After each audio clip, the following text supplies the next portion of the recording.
Այսօրվա առանձնահատկությունը ինչ է, որ կառավարության ծրագիրը ամբողջությամբ հիմնված է իրական Հայաստանի գաղափարախոսության եւ 4 հանրապետության տեսլականի վրա եւ սա է այն առանցքային գաղափարաբանական փոփոխությունը կամ վերափոխումը, որը տեղի է ունենում կառավարության ծրագրում, բայց կա սրանից բխող մի շատ կարևոր արձանագրում, որը կապ ունի 2018 թվականի ժողովրդական ոչ բռնի Թավշյա հեղափոխության հետ։ Մենք 2018 թվականին ժողովրդի հետ իրականացրինք հեղափոխություն իր շատ կոնկրետ օրակարգերով։ Բայց ճշմարտությունը այն է, որ 2018 թվականի կեսին մենք ստանձնեցինք Հայաստանի Հանրապետության կառավարումը, 2019-2020 թվականի մարտից մենք գտնվում ենք ըստ էության անընդհատ գտնվել ենք ճգնաժամային կառավարման վիճակում, նախ COVID-ի բերումով, երկրորդը արդեն պատերազմի եւ յետպատերազմական ներքաղաքական խնդիրների բերումով եւ այդպես շարունակ։ Եվ ըստ էության մեր էներգիայի, ուշադրության եւ օրակարգի զգալի հատվածը, մեծ մասը նվիրված է եղել հենց ճգնաժամային կառավարման տրամաբանությանը, այդ ճգնաժամային կառավարման արտաքին եւ ներքին գործոնների հետ առնչվելով։ Եվ սա պատճառը, որ կամ պատճառներից հիմնականը, որ 2018 թվականի ժողովրդական ոչ բռնի Թավշյա հեղափոխության օրակարգը օբյեկտիվորեն հնարավոր չի եղել արժանացնել այն ծավալի ուշադրության, ինչ ծավալի ուշադրության ենթադրաբար մենք այն արժանացնում ենք 2018-2019 թվականներին։ Կառավարության ծրագրի հաջորդ կարևոր առանձնահատկությունն այն է, որ խաղաղությունը եւ այս նոր միջավայրը մեզ հնարավորություն է տալիս լիարժեք կերպով վերադառնալ 2018 թվականի ժողովրդական ոչ բռնի Թավշյա հեղափոխության օրակարգի չիրականացված հատվածին։ Լավ լուրը այն է, որ ճգնաժամային կառավարման այդ ընթացքում մենք երբեք չենք դադարեցրել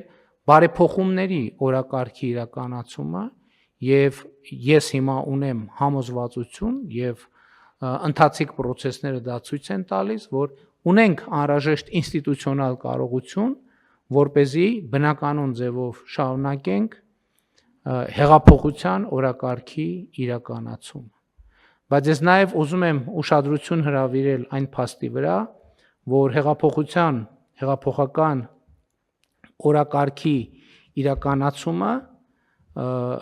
շատ կոնկրետ պարտավորություն որպես արձանագրում ենք նաև հետևյալ կերպ, որ մենք պետք է շարունակենք եւ նոր թափ հաղորդենք ժողովրդավարական, հակակոռուպցիոն, տնտեսական, հանրային կառավարման բարեփոխումներին եւ ընդ որում մենք ոչ թե պետք է ինքներս մեզ համար արձանագրենք, որ այդ բարեփոխումներում հաջողել ենք, այլ մենք մեր արածը պետք է չափենք միջազգային ամենահեղինակավոր վարկանիշային ցուցակներում Հայաստանի Հանրապետության առաջընթացով։ Այս շատ կարևոր է, որովհետեւ այո, մենք կարող ենք որոշումներ ընդունել, հետո իրար համար արձանագրել, որ մենք այդ խորությամբ բարեփոխումներ իրականացրել ենք, բայց սա լավ չափման միջոց չէ։ Մենք պետք է կողմնորոշվենք միջազգային հեղինակավոր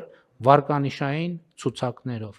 Ժողովրդավարությունը իր բացվածքը ունի հասկանալիորեն, խոսքի ազատություն, մամուլի ազատություն, թափանցիկ կառավարում,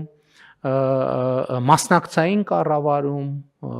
մարդու իրավունքների պաշտպանություն, անկախ դատական համակարգ եւ այլն եւ այդպես շարունակ, եւ այս ուղղություններով մենք պետք է կարողանանք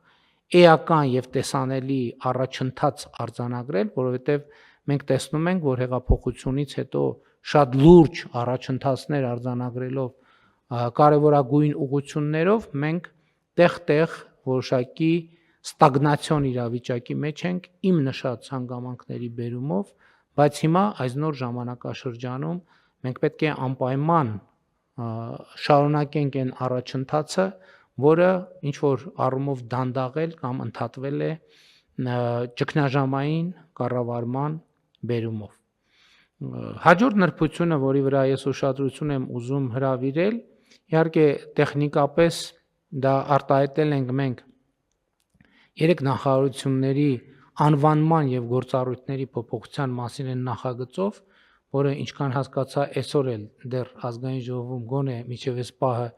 չի քննարկվում, բայց առաջիկայում կքննարկվի կառավարության կառուցվածքի եւ գործունեության մասին օրենքում մեր առաջարկած փոփոխությունները։ Առաջին փոփոխությունը, որին ուզում եմ անդրադառնալ, արտաքին գործերի նախարարությունը արտաքին գործերի եւ միջազգային առևտրի նախարարություն անվանելու նախաձեռնությունն է եւ սա էլ կապ ունի իմ նշածի հետ։ Սկզբունքորեն այսօր առաջավոր փորձը հենց սրա մասին է, որովհետեւ զարգացած շատ երկրներում հենց անվանման մեջ արտահայտվում է կա արտաքին գործերի եւ առևտրի նախարարություն տարբեր վարիացիաներով, բայց մանդատի մեջ նախարարության սովորաբար միջազգային տնտեսական հարաբերությունների զարգացումը մտնում է։ Մեր դեպքում դա տեղի չի ունեցել եւ ի վերջո դա ունեցել է եւս մեկ շատ օբյեկտիվ պատճառ։ Ըստ էության երրորդ հանրապետության գոյության ողջ ընթացքում արտաքին գործերի նախարարության գործունեության եթե չչափազանցնենք 75-80%-ը կապված է եղել հակամարտության կամ հակամարտության օրակարգից բխող գործողությունների եւ գործունեության հետ։ Հիմա եւ